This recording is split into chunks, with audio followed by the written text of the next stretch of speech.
जय श्री ओम नमः सिद्धेभ्य ओम नमः सिद्धेभ्य ओम नमः सिद्धेभ्य। मंगलमय मंगल करण वीतराग विज्ञान नमो ताहि जाते भय अरहंतादि महान। करि मंगल करि हो महा ग्रंथ करने को काज जाते मिले समाज सब पावे निज पद राज पावे निज पद राज।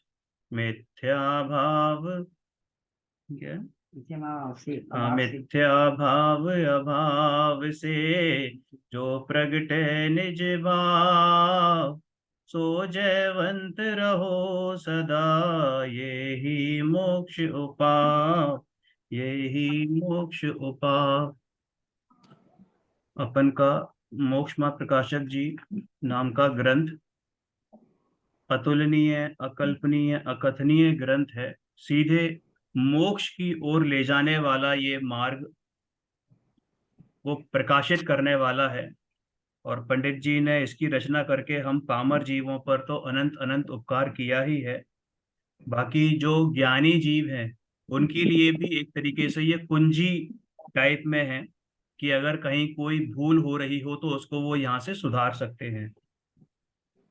हमने जो लास्ट में पढ़ा था 45 और 46 नंबर पेज हमने पढ़ लिया था। ज्ञानावरण और दर्शनावरण के क्षयोक्षम से होने वाले दुख और उससे निवृत्ति। अब हम 47 पेज नंबर पर आएंगे और इसमें हम लोग सेकंड पैराग्राफ यहाँ देखिए 47 पेज नंबर पर सेकंड पैराग्राफ। वहां इच्छा तो त्रिकालवर्ती सर्व विषयों को ग्रहण करने की है। दिखाई देगा सबको? 47 जी नंबर सेकंड पैराग्राफ। जी जी। वहां इच्छा तो त्रिकालवर्ती सर्व विषयों को ग्रहण करने की है। मैं सर्व का स्पर्श करूं, सर्व का स्वाद लूं, सर्व को सूंघूं, सर्व को देखूं, सर्व को सुनूं, सर्व को जानूं। इच्छा तो इतनी है। पहले इसको समझते हैं कि हमारी इच्छा क्या है। अब किसी से पूछा जाए कि भाई कितना पैसा चाहिए जिससे तुम जीवन में संतुष्ट हो जाओ, तो वो जबान से भले ही से बोले कि यार 10 लाख में काम हो जाएगा, 25 में हो जाएगा, 50 में हो जाएगा, करोड़ में हो जाएगा। और थोड़ा बड़े पेट वाला हो तो बोलेगा 10-20 करोड़ में, 100 करोड़ में हो जाएगा, कि मेरे को इतना चाहिए। ठीक है। लेकिन हकीकत तो ये है कि थॉट प्रोसेस में ये बैठा हुआ है कि अगर 6 खंड की विभूति भी मिल जाए तो वो कम लगती है। विश्व संपूर्ण विश्व की जो 3 लोक हैं अपने, उसकी संपूर्ण दौलत भी अगर मिल जाए और ऐसी कोई व्यवस्था हो कि वो संपूर्ण दौलत हमको मिलने वाली हो, तो हम उससे भी पीछे नहीं हटेंगे। उसको चाहने की इच्छा है हमारी। हमारी क्या इच्छा होती है कि चक्रवर्ती की संपदा भी मिल जाती है ना, तो वो कम लगेगी अगर हमारे पास ऐसा कोई ऑप्शन हो कि भाई साहब आपको चक्रवर्ती की संपदा मिलने वाली या फलाना काम कर दो, तो हम वो काम भी करने को राजी हो जाएंगे।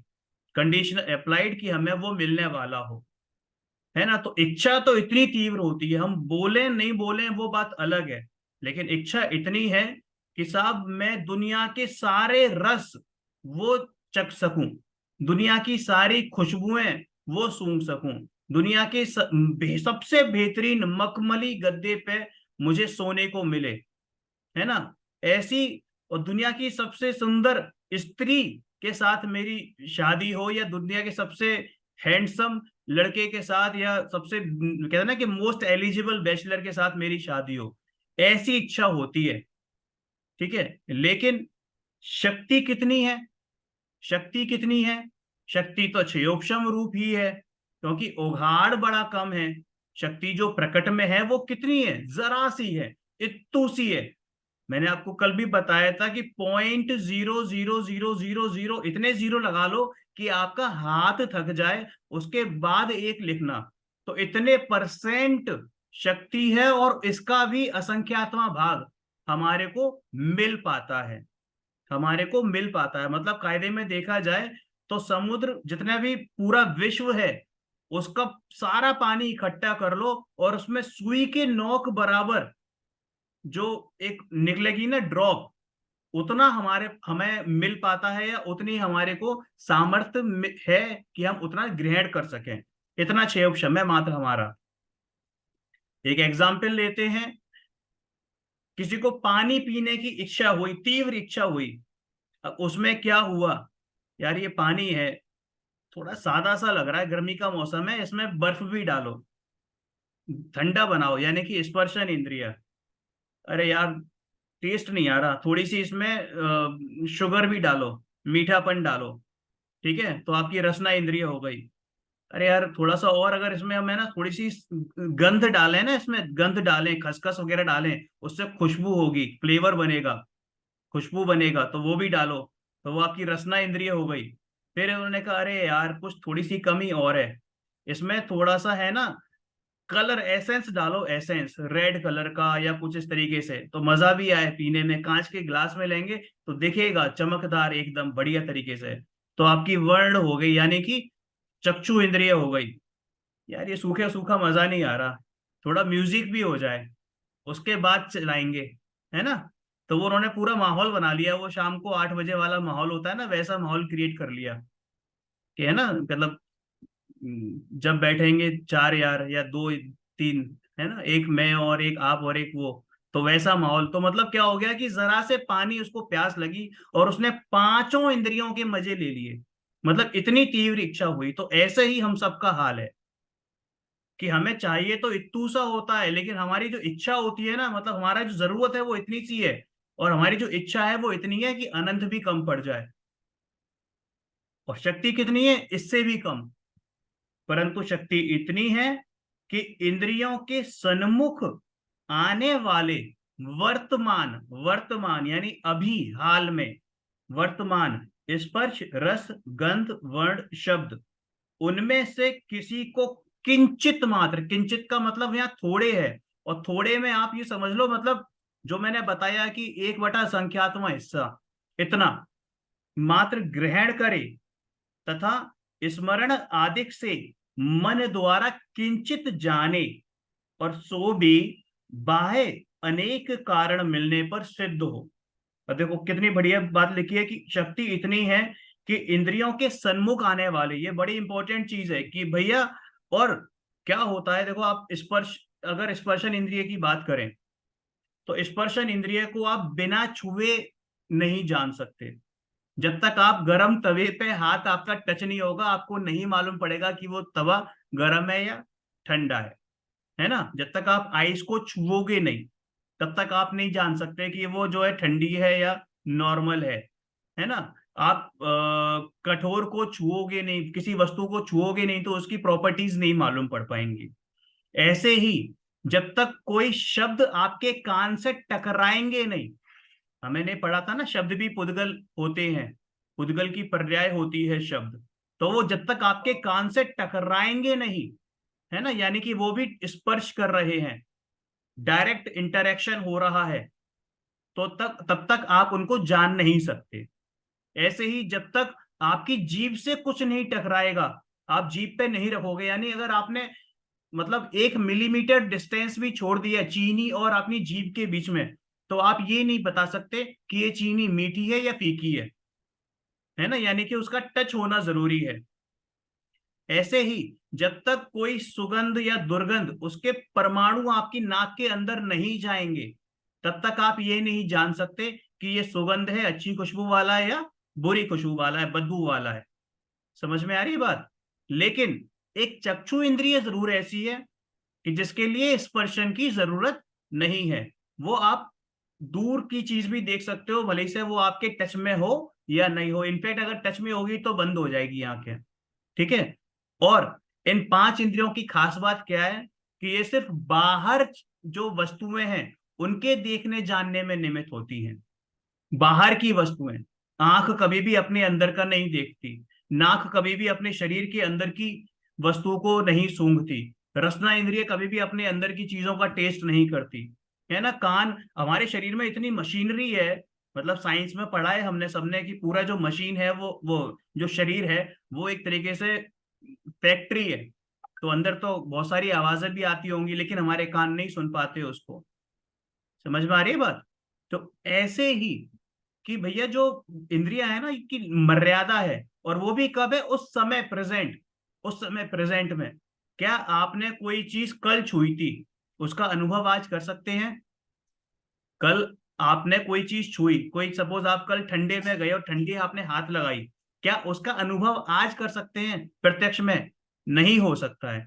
यानी वर्तमान में ही ये मर्यादा है इन इंद्रियों की कि वर्तमान में ही आप उनका इस वो अनुभव कर सकते हैं। तभी यहाँ लिखा हुआ है कि शक्ति इतनी ही है कि इंद्रियों के सन्मुख आने वाले वर्तमान स्पर्श रस गंध वर्ण शब्द उनमें से किंचित मात्र ग्रहण करे, उसमें भी बहुत थोड़े, है ना।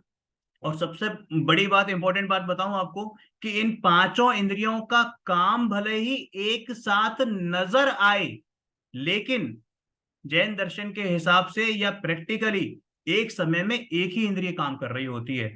उपयोग में हमारा उपयोग जो होता है, इंद्रियां तो सब एक साथ काम कर रही होती हैं, लेकिन हमारा जो उपयोग होता है ना, वो एक समय में एक इंद्रिय में घुसा होता है। जिस समय मैं किसी को टच कर रहा हूं, उस समय मेरी ये चक्षु इंद्रिय में उपयोग नहीं होगा, टच करने में उपयोग होगा। या किसी चीज को मैं देख रहा हूं तो मेरे को, कई बार आपने भी गौर किया होगा कि आपका ध्यान कहीं और है, किसी चीज में उपयोग लगा हुआ है। सपोज बच्चा पढ़ रहा है ना, और पढ़ रहा है और मम्मी ने आवाज लगाई, आप सब मम्मियां हैं तो आप आवाज लगाते हो अपने बच्चों को, और वो अगर सपोज मोबाइल में खेल रहा है तो 4-5 बार तो वो वैसे ही भांजी मार जाते हैं बच्चे की, सुनते ही नहीं है, इग्नोर कर देते हैं, है ना। तो क्या मतलब है इसका? कि उन्होंने सुना या अनसुना कर दिया। पहले तो 2-3 बार तो वास्तव में उन्होंने नहीं सुना होता है, क्योंकि उनका उपयोग जो है ना वो मोबाइल में है या पढ़ाई में या टीवी में है। तो मतलब समझ रहे हैं कि जो इंद्रियां हैं, इंद्रियां भले ही से पांचों इंद्रियां एक साथ काम करते हुए दिखाई दें, लेकिन हमारा उपयोग एक समय में एक इंद्रिय के विषय में ही लगता है, वो भी एक विषय में। मतलब हम एक समय में बहुत सारी चीजों को नहीं देख सकते, जान सकते। ऐसी क्वालिटी सिर्फ और सिर्फ केवलियों में होती है। ये लिखा हुआ है आगे कि सो भी बाह्य अनेक कारण मिलने पर सिद्ध हो, इसलिए इच्छा कभी पूर्ण नहीं होती। क्यों? क्योंकि हमारी जानने की, देखने की, छूने की, सूंघने की, चखने की, खाने की इच्छा तो सबकी है, लेकिन एक समय में एक ही हम इच्छा को पूर्ण कर सकते हैं। और इसलिए वो इच्छा लगातार चलती रहती है, लगातार। एक समय में एक इच्छा पूर्ण हुई, फिर अगले समय दूसरी इच्छा हो गई, उसको पूर्ण किया तो पहली जो इच्छा थी वो खत्म हो गई, मतलब उसकी जगह नए ने जन्म ले लिया। तो ऐसे वो क्या होता है कि वो पीछे का गायब होता जाता है और आगे का चलता जाता है। तो है क्या कि इच्छा तो पूर्ण कभी हो ही नहीं सकती। पूर्ण इच्छा तो तब माने जब सारी चीजें एक साथ आपको मिल सकें, आप जान सकें, आप उन सब वस्तुओं को एक साथ जान सकें, है ना। उसमें काल भेद नहीं हो कि पहले जाना कुछ, अब वो तो जानने में नहीं आ रहा, अब दूसरी चीज जानने में आ रही, ऐसा नहीं हो। सबको एक साथ ही आप जान सकें, देख सकें। पर ये चीज तो किसमें होती है? केवल केवल ज्ञानी में होती है। यहां लिखी है लास्ट लाइन कि ऐसी इच्छा तो केवल ज्ञान होने पर संपूर्ण हो। ऐसी इच्छा तो केवल ज्ञान होने पर संपूर्ण हो। और केवल ज्ञान कब होगा? जब ये इच्छाएं नहीं होंगी। यानी कि जब केवल ज्ञान होता है, संपूर्ण विश्व की विभूति आपके चरणों की धूल बनी होती है, तब भी आपको ये भाव नहीं आता कि इनमें से एक रंच मात्र भी मुझे मिल जाए, मैं देखूं, देखने तक का भाव नहीं आता। क्योंकि उस समय तो जीव मात्र एक को ही देख रहा होता है, संपूर्ण उपयोग उसका अपने में ही होता है। पढ़ते हैं आगे। क्षयोक्षम रूप इंद्रियों से तो इच्छा पूर्ण होती नहीं है। क्षयोक्षम रूप, जो क्षयोक्षम ज्ञान है, क्षयोक्षम क्षमिक जो इंद्रियां हैं जिनके थ्रू हम जान रहे हैं, ये एक्चुअली क्या है? कर्म के उदय से है ना। तो उनसे तो इच्छा पूर्ण कभी होती नहीं है। इसलिए मोह के निमित्त से, मोह के निमित्त से अपने अपने विषय ग्रहण की इच्छा निरंतर होती ही रहती है। अपने अपने विषय, मतलब आंख को अपना विषय ग्रहण करना है, नाक को अपना विषय ग्रहण करना है, रसना को अपना, स्किन यानी इस टच को, स्पर्श को अपना, और कान को अपना विषय ग्रहण करने की निरंतर इच्छा लगी रहती है, निरंतर। और होता क्या है, जब वो इच्छाएं पूरी नहीं होती हैं तो जीव क्या होता है, आकुलित होता है, व्याकुलित होता है ना। और जब आकुलता होती है तो दुखी होता है। अभी मेरी बड़ी तीव्र इच्छा कि मैं पिज्जा खाऊं, पिज्जा खा लिया साहब, और इतना ज्यादा पिज्जा खा लिया कि पेट दर्द कर गया। अब क्या हुआ, अब दोबारा कोई उसको पिज्जा खिलाएगा ना तो वो पिज्जा नहीं खाएगा, मतलब उतनी देर में। लेकिन अब उसकी दूसरी इच्छा हो गई कि थोड़ा टहल लूं, है ना। फिर उसकी इच्छा हुई कि मैं कोल्ड ड्रिंक पी लूं, फिर इच्छा हुई कि मैं सोऊं, फिर इच्छा हुई कि भैया मैं कुछ ये करूं वो करूं। तो प्रति समय इस जीव के भाव बदल रहे हैं। और ये नियम है कि प्रति समय जीव के एक से भाव नहीं होते। दिख जरूर सकते हैं कि वो एक सा है, लेकिन एक्चुअल में प्रति समय का भाव, यानी कि 99 समय में कुछ भाव था, 100वें समय में उसके अलग भाव होगा। उससे आकुलित होकर दुखी हो रहा है। ऐसा दुखी हो रहा है कि किसी एक विषय के ग्रहण के अर्थ, अर्थ का मतलब हेतु, है ना, एक विषय के ग्रहण के लिए अपने मरण को भी नहीं गिनता है। अपने मरण को भी, मतलब मरने की कीमत पर भी, किसी भी कीमत पर वो उसको पाना चाहता है, वो उसको जानना चाहता है, छूना चाहता है, चखना चाहता है, देखना चाहता है।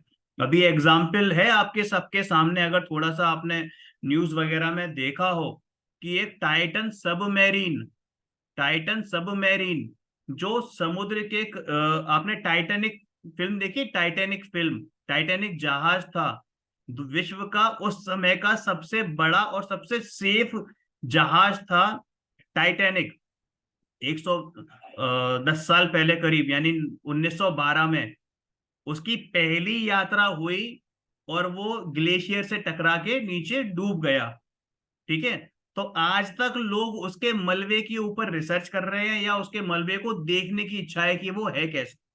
मतलब इतनी तीव्र इच्छा है। और वो कम से कम ये मान के चलो कि 5-7 हजार, यानी कि 5-7 किलोमीटर, 5-7 किलोमीटर नीचे है जमीन, मतलब सब सी लेवल से करीब 7 से 10 किलोमीटर नीचे है।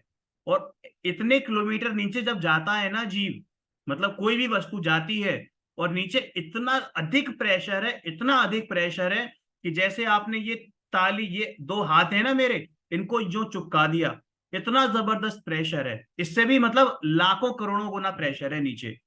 तो वहां पर ये विश्व के सबसे बड़े बिलेनियर गए थे, 5 बिलेनियर, अरब खरबपति लोग विश्व के, वो एक सबमेरीन में गए थे। सबमेरीन जो पानी में ही अंदर डूबी डूब के चलती है, सबमेरीन में गए थे। सिर्फ क्यों, कि उस मलबे को देखने, कि जो 110 साल पहले ध्वस्त हो चुका है, डूब चुका है।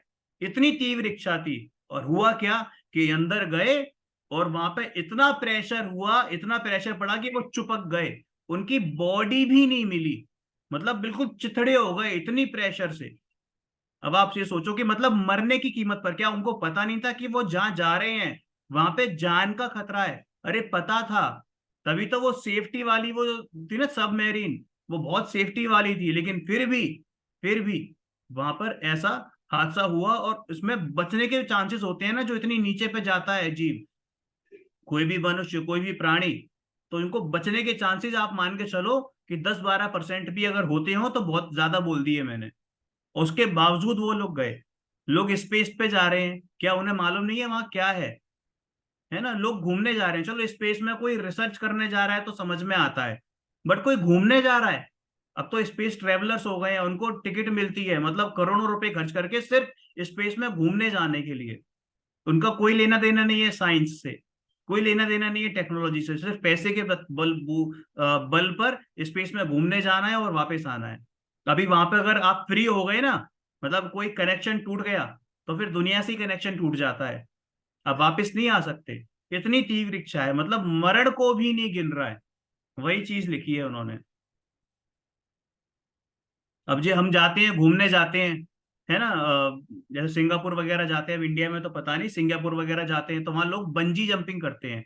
अगर आपने सुना हो बंजी जंपिंग, क्या होती है, ऊपर से बहुत नीचे से उसमें रस्सी बांध देते हैं और रस्सी से छलांग लगाते हैं उल्टे होके। अब वो क्या है, सिर्फ यही है ना, देखने जानने की इच्छा है, स्पर्श करने की, मतलब अपनी इच्छा पूरी करने की, एडवेंचर की, होता क्या है देखें तो सही, होता क्या है देखें तो सही। तो ये क्या है, मरण को भी नहीं गिन रहा है अपने, कि जैसे ऐसा दुखी हो रहा है कि किसी एक विषय के ग्रहण के अर्थ अपने मरण को भी नहीं गिनता, यानी मरने की कीमत पे भी उसको पूरा करना चाहता है। अब यहाँ पे हाथी का एग्जाम्पल दिया है। हाथी का एग्जाम्पल, हाथी को पकड़ने के लिए लोग क्या करते हैं, जो सर्कस वाले वगैरह लोग थे पहले, वो क्या करते थे कि एक है ना फेक, फेक हथनी बनाते थे, नकली हथनी, बिल्कुल हथनी के आकार की, एकदम असली लगे दूर से दिखने में, है ना। अब उसको वो खड़ा कर देते थे और उसके आगे एक बहुत बड़ा गड्ढा खोद देते थे और उस गड्ढे को घास फूस से ढक देते थे, घास फूस से ढक देते थे उस गड्ढे को, इस तरीके से ढकते थे कि उसमें अगर कोई ऊपर से आए तो वो नीचे गिर जाए। इतना बड़ा गड्ढा होता था और उसमें जाल बिछा होता था सब जगह। तो जो हाथी होता है उसको काम वासना बड़ी होती है, भयंकर। जब वो हथनी को देखता है ना तो उसको छूने की, उसके साथ मतलब उसको टच करने की, स्पर्श करने की इतनी तीव्र इच्छा होती है कि वो ये भी नहीं देखता कि वो नकली है वो नकली है। मात्र उसको छूने के लिए वो दौड़ा चला आता है और उस गड्ढे में जाके गिर पड़ता है और उसको पकड़ लिया जाता है जाल से।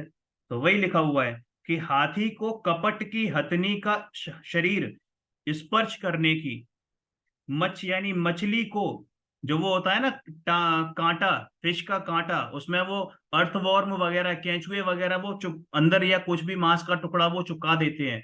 वो रसना इंद्रिय के, है ना, मांस का स्वाद लेने की, मच्छ को बांस में लगा हुआ, बंसी में लगा हुआ मांस का स्वाद लेने की।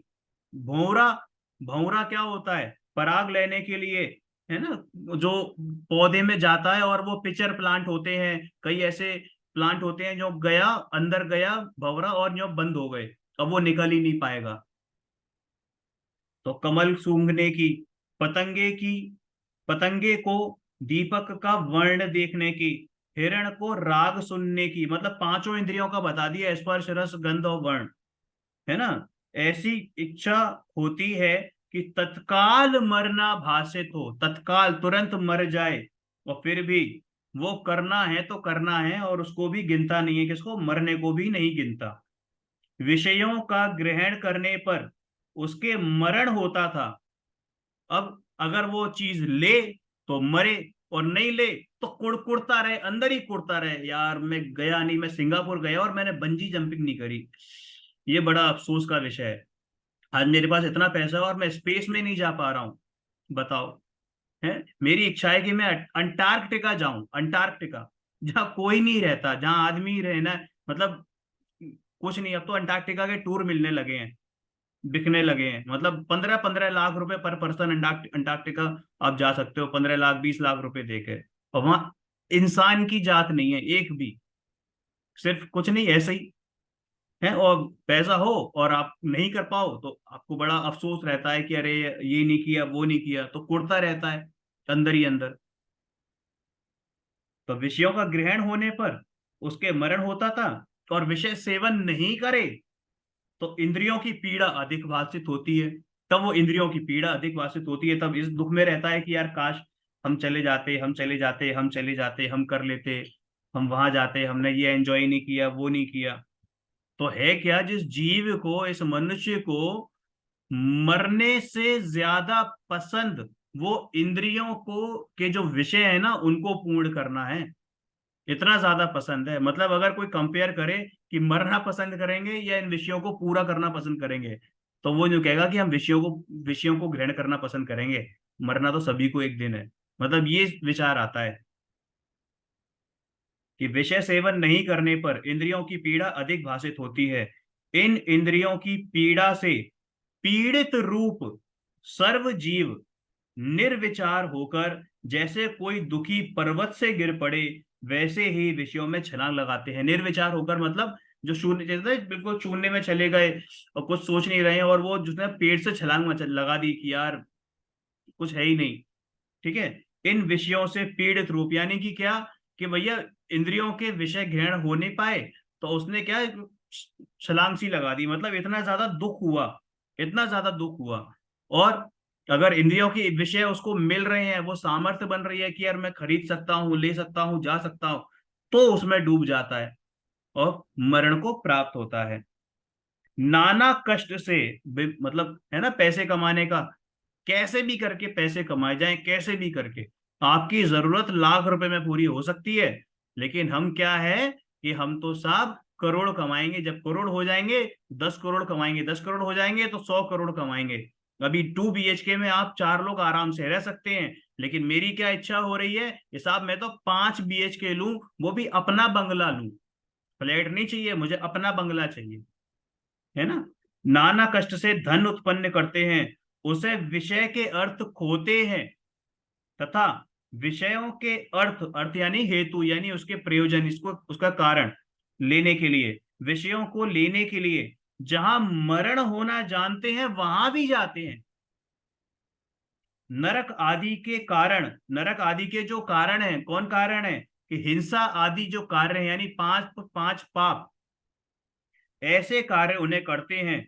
और क्रोध आदि कषाय यानी क्रोध मान माया लोभ जैसी कषाय भी करते हैं।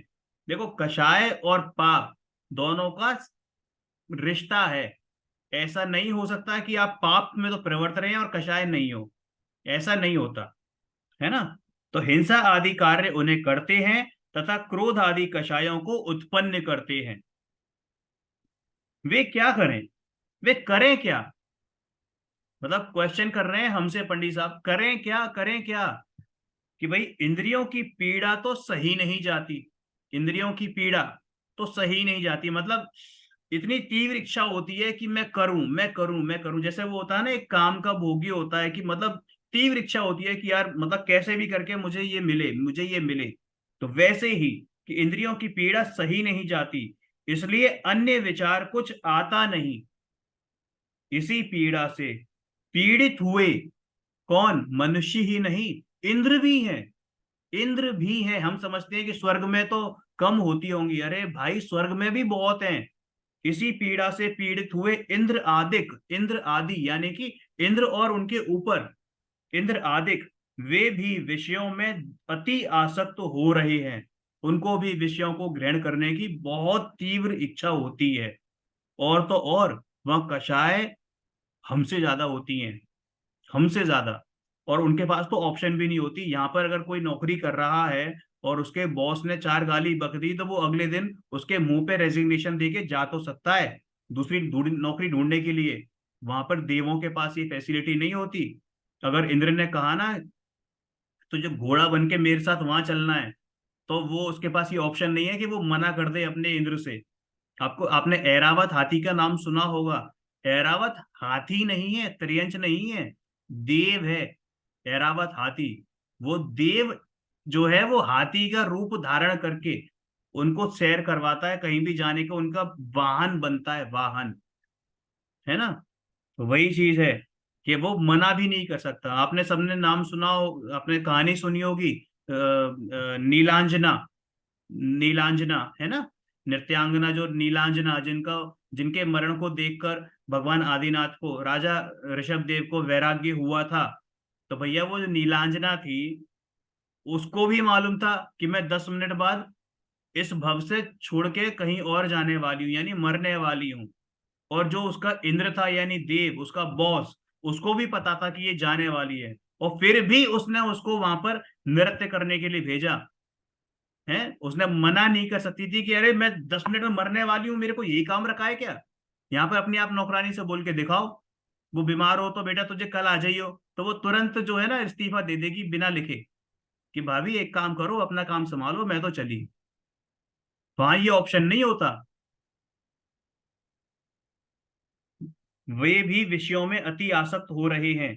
जैसे खाज रोग से पीड़ित हुआ पुरुष आसक्त होकर खुजाता है। वो कहते हैं ना मीठी खुजली मचती है, कहीं ऐसा कोई खोज खाज हो जाती है तो खुजाने का मन करता है, मीठी खुजली, तो वो अच्छी बात है या बुरी बात है? अरे भैया बुरी बात है, वो रोग है।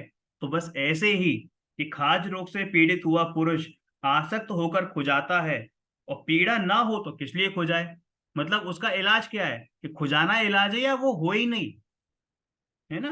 तो उसी प्रकार इंद्रिय रोग से पीड़ित हुए इंद्र आदिक आसक्त होकर विषय सेवन करते हैं। ये सब क्या करते हैं? विषय सेवन करते हैं, है ना? अब ये अगर इंद्रिय रोग हो ही नहीं तो फिर विषय सेवन की वांछा भी ना रहे, सब अच्छे हो, सब खुश हो, है ना? तो इसी प्रकार, इस प्रकार ज्ञानावरण दर्शनावरण के क्षयोपशम से, जो इंद्रिय जनित ज्ञान है वो कैसा है? ज्ञानावरण और दर्शनावरण के क्षयोपशम से होता है। क्षयोपशम का मतलब समझाया था। क्षयोपशम मतलब ज्ञानावरण, जैसे ज्ञान के ऊपर आवरण आ जाना, है ना? ज्ञान के ऊपर आवरण यानी कर्टेन, पूरा कर्टेन यो बंद हो गया तो वो ज्ञानावरण हो गया। अब क्षयोपशम क्या हुआ? हल्का सा यो झिनझिनी सी यो रोशनी आ रही है, तो वो क्या हो गया? क्षयोपशम हो गया।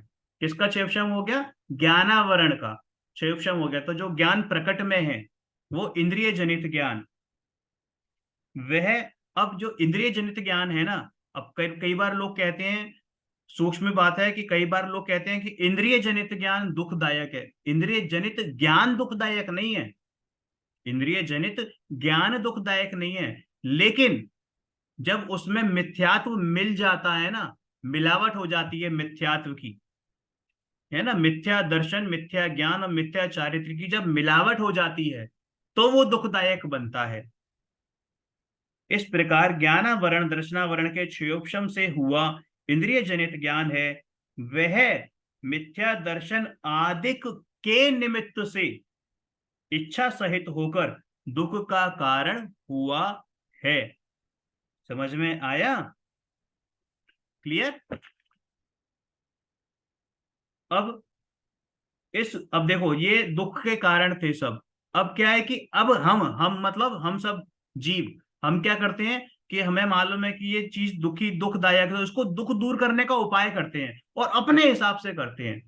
तो वो बता रहे हैं कि कैसे कैसे जीव ये उपाय करता है, कि अब इस दुख के दूर करने का उपाय यह जीव क्या करता है। सो कहते हैं क्या, कि सपोज बड़ी अच्छी खुशबू आ रही है, सूंघने की इच्छा है मेरी, तो मैं उसको पहले खुशबू पैदा करूंगा, फिर उसको सूंघूंगा, है ना? बाग में जाऊंगा, गार्डन में जाऊंगा, डियो लगाऊंगा, परफ्यूम लगाऊंगा, सेंट लगाऊंगा। तो वैसे ही कि उसको क्या लगता है कि इच्छाएं पूर्ण हो जाएंगी तो इच्छाओं का अभाव हो जाएगा, ऐसा नहीं होता है। यहाँ बता रहे हैं कि इंद्रियों से विषयों का ग्रहण होने पर मेरी इच्छा पूर्ण होगी, ऐसा जानकर प्रथम तो नाना प्रकार के भोजन आदिकों से इंद्रियों को प्रबल करता है। मतलब इंद्रियों को प्रबल करना मतलब क्या? कि विटामिन लेना, प्रोटीन्स लेना, अपनी हष्ट पुष्ट बनाना, है ना, अपने आप को स्वस्थ रखना, अब ऐसी आंखों में आई ड्रॉप डालना कि मैं अच्छी चीजें देख सकूं, म्यूजिक कम सुनाई दे रहा है तो कानों में ईयर ड्रॉप्स डालना, है ना, इस तरीके से करना बुरा नहीं है, शरीर की देखभाल करनी चाहिए, लेकिन इंद्रियों के जो विषय है उनको ग्रहण करने के लिए ये गलत है। तो वही बता रहे हैं यहाँ पर कि हम इंद्रियों को पुष्ट करते हैं ताकि हम और ज्यादा विषय ग्रहण कर सकें, और ज्यादा ले सकें, और ज्यादा मजे ले सकें। ऐसा ही जानता है कि इंद्रियों के प्रबल रहने से मेरे विषय ग्रहण की शक्ति विशेष होती है, यानी बढ़ती है, तथा वहां अनेक बाह्य कारण चाहिए, यानी बाहर में भी तो वैसे कारण मिलने चाहिए भाई, है ना? उसका निमित्त मिलाता है, और वैसे निमित्त मिलाता है। साहब स्विट्जरलैंड जाना, इतनी हसीन वादियां हैं, जम्मू कश्मीर घूम के आए, कुल्लू मनाली घूम के आए, क्या मजा आ गया साहब, है? तो क्या है कि अगर आंख ही नहीं रहेंगी तो वो देख क्या पाएगा, इसलिए आंखों को चुस्त दुरुस्त रखता है, ठीक है? तथा इंद्रियां हैं वे विषय सन्मुख होने पर, अभी बताया था कि विषय जब सामने होता है तभी उनको ग्रहण करती है, इसलिए अनेक बाह्य उपायों द्वारा विषयों का तथा इंद्रियों का संयोग मिलाता है। है ना। अब उसे अगर कुछ टीवी देखने की इच्छा है तो बिना टीवी के तो टीवी देख नहीं पाएगा। तो टीवी यानी बाहरी संयोग और अपनी इंद्रियां, है ना, उन दोनों का संयोग मिलाता है कि वो टीवी। अब वो टीवी आ भी जाए तो टीवी खाली टीवी थोड़ी देखेगा, उसमें केबल भी चाहिए और उसमें इंटरनेट भी चाहिए, है ना। उसमें फिर वो फलानी चीज भी चाहिए जिस चीज की उसको इच्छा हो रही है। अब मेरी इच्छा है मैच देखने की, और पत्नी ने ना लगा दिया सीरियल, तो क्या हुआ, टीवी भी चल रहा है लेकिन मेरी इच्छा पूरी नहीं हुई। तो वो दोनों चीजों का संयोग चाहिए, दोनों चीजें मिलनी चाहिए कि भाई बाहरी संयोग भी मिले और इंद्रियां भी स्वस्थ हों। उनको मतलब ऐसा बनाता है वो संयोग कि बाह्य उपायों द्वारा विषयों का तथा इंद्रियों का संयोग मिलाता है। नाना प्रकार के वस्त्र आदिक का, यानी वस्त्र आदि एक्सेट्रा, भोजन, पुष्प, मंदिर आभूषण आदिक, तथा गान वाद्य तांत्रिक मतलब इंस्ट्रूमेंट्स होते हैं, म्यूजिकल इंस्ट्रूमेंट्स का संयोग मिलाने के अर्थ। अब ये जब तक ये मिलेंगे नहीं तब तक उसको खेद रहेगा कि मिले मिले मिले मिले मिले, और नहीं मिलते हैं तो खेद किन्न होता है ना। तथा इन इंद्रियों के सन्मुख विषय रहता है। क्या लिखा, कि इन इंद्रियों के सन्मुख विषय रहता है तब तक जब तक वो विषय उसके सामने है। अब आपने कोई गाना सुना कल, तो क्या वो गाने को आप आज भी एंजॉय कर सकते हो बिना सुने? नहीं कर सकते। आपको वो गाना तो ख्याल में आ सकता है, लेकिन आप बिना सुने उसको आप एंजॉय नहीं कर सकते। या बिना बोले, जब आप बोलोगे, मन में गाओगे, है ना, तो वो चीजें क्या कह रहे हैं कि प्रत्यक्ष में होती है सामने, तब तक आप उसको एंजॉय करते हो। तो वही लिखा हुआ है कि जब तक वह सन्मुख विषय रहता है तब तक उस विषय का किंचित स्पष्ट जानपना रहता है। और जब वो चीज नहीं होती है, तो वही मैंने बताया कि कल आपने कोई गाना सुना, आज आपके ध्यान में, इसलिए आप उसको थोड़ा बहुत अगर एंजॉय कर भी रहे हो तो कुछ समय बाद वो मन से भी चला जाएगा, यानी आपकी मेमोरी से भी वाइट वॉश हो जाएगा, वैनिश हो जाएगा। काल व्यतीत होने पर स्मरण भी मंद होता जाता है। इसलिए उन विषयों को अपने अधीन रखने का उपाय करता है। मतलब वो चाहता है कि सारी चीजें मेरे कंट्रोल में हो, मेरे कंट्रोल में हो। मैं चाहूं तो मैं ये लगातार ये कार्य करूं, लेकिन ऐसा तो संभव है ही नहीं। और शीघ्र शीघ्र उनका ग्रहण किया करता है। तथा इंद्रियों के तो एक काल में एक विषय का ही ग्रहण होता है। वही पीछे बताया था कि एक इंद्रिय का एक विषय में एक काल में ग्रहण होता है ना। लेकिन यह बहुत ग्रहण करना चाहता है, मतलब सब इंद्रियों को के मजे, सारे मजे एक साथ लूटना चाहता है। इसलिए आकुलित होकर शीघ्र शीघ्र एक विषय को छोड़कर अन्य को ग्रहण करता है। देखो एक एग्जाम्पल बताता हूँ आपको। मोबाइल चल रहा है आजकल सबके पास, है ना। पहले मोबाइल में मूवीज देखते थे या सीरियल्स देखते थे। आजकल पता है क्या हो गया है, जो शॉर्ट रील्स होती है ना, शॉर्ट रील्स 15 सेकंड की, 20 सेकंड की, 30 सेकंड की, ये देखी, यो देखी, यो देखी, यो देखी। मतलब आप देखो कितना अनस्टेबल माइंड है, कितना अनस्टेबल माइंड है कि लाइफ आपकी 15 से 20 सेकंड और 30 सेकंड की लाइफ रह गई है, मतलब स्टेबिलिटी रह गई है। अपनी जिंदगी को भी उसने रील बना लिया है। जो रियल है ना, रियल, उसको भी रील बना दिया है। अरे जिंदगी ये मतलब 50-60 साल की, 65 साल की, 70 साल की जिंदगी है, कोई अनादि से थे अनंत काल तक रहने वाले हैं। और आज तो वो 65-70 साल भी छोड़ो, वो 15-20 सेकंड में आपकी जिंदगी सिमट गई है। इतना एक्साइटमेंट से वैसा वो रील देखते हैं, तुरंत एक के बाद एक के बाद एक के बाद एक के बाद, मतलब उस संतुष्टि नहीं मिलती। अगर सेटिस्फेक्शन हो कि कोई ये कहे कि चलो एक चीज में सेटिस्फेक्शन है, तो वो 15-20 सेकंड की रील जो है वो बार बार देखे, नहीं दिखती है, नहीं देख ही नहीं सकता, बोर हो जाएगा। तो ये तो आलम है कि जिंदगी को रील बना लिया। अरे अपने अंदर एक बार झांक, अपनी रील बना, अपने शॉर्ट्स बना। है वो जो पूरी लंबी पिक्चर चल रही है अनादि से अनंत काल तक, वो नहीं देखी जाती। वो जो 15-20 सेकंड, 30 सेकंड की, 1 मिनट की जो मूवी है ना, जिसमें कुछ नहीं होता, वो देख रहा हो। क्या होता है, ये पांचों इंद्रियों के विषय होते हैं, केवल कुछ नहीं होता। इसलिए उन विषयों के अधीन रखने का ग्रहण शीघ्र शीघ्र ग्रहण किया करता है, तथा इंद्रियों के तो एक काल में एक विषय का ही ग्रहण होता है, किंतु यह बहुत ग्रहण करना चाहता है, इसलिए आकुलित होकर शीघ्र शीघ्र एक विषय को छोड़कर अन्य को ग्रहण करता है, तथा उसे छोड़कर फिर अन्य को ग्रहण करता है। वही मैंने बताया कि एक के बाद एक झपट्टे से मारता रहता है। इस प्रकार जो उपाय इसे भाषित होते हैं सो करता है, परंतु वे झूठे हैं। आज के लिए इतना ही करते हैं, बाकी कल इसके आगे का पढ़ेंगे। ठीक है, कोई प्रश्न हो तो पूछ सकते हैं आप।